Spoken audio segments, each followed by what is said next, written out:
G'day guys, Jace here.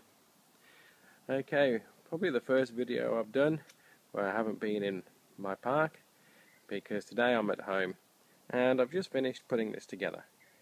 Now this is a very old model. This has been in my local hobby store for probably 5 or 6 years, and they just recently sold it so cheap it was rude not to buy it.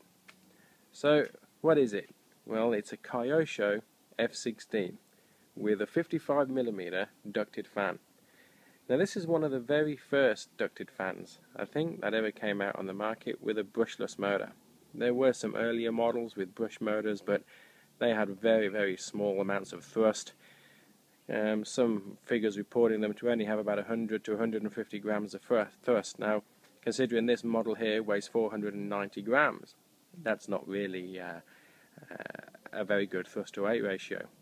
Now the motor that comes in this as standard is a 55mm EDF powered by a 4200 kV motor, and it produces about 380 grams. They do recommend the battery of a 1000 to 1300 milliamp, but it has to be quite light to maintain the CFG and the flying weight. Well, what I've opted for is these. This is a Nanotech 1.5 amp, 1500 milliamp, and it's a 25 to 50C discharge rate.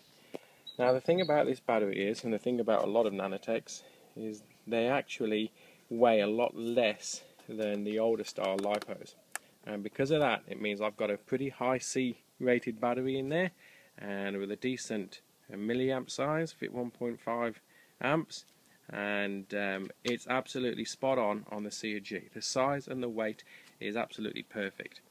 And what I did is I opted to get rid of the original 55mm EDF, and I've put in a 50mm.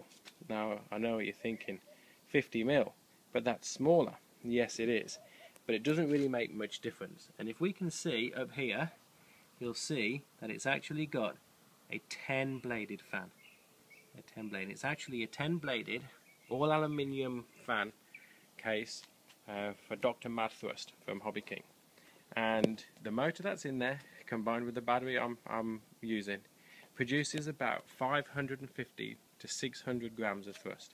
Now considering this model weighs 490 with the battery in it, that's a pretty good thrust to weight ratio of more than 1 to 1. I have actually held it and powered it up, and it does hover if you put it in the vertical position. So that's it. So this is going to be taken to the park over the weekend once all the glue and everything dries, because I've only just finished putting it together. I only put a few of the stickers on. I don't like really going to all the effort of putting a lot of stickers on until I've maidened it, had its first flight and gotten used to it. It does have an elevon system. There are no ailerons, so it's an elevon setup.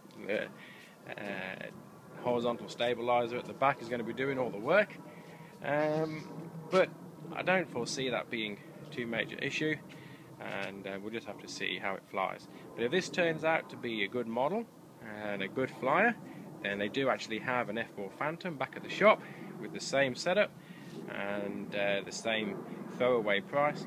I might go back and get that as well. Just one more note to add, that basically this is a hand launcher, so you know, there's no wheels, so it's gonna need to have a very good throw to get it airborne, but like I say, I don't foresee any major issues. Well, that's it guys. Hopefully the next video of this you'll see is it in the park, and I'll be getting it airborne. Thanks for watching, and I'll see you on the next one.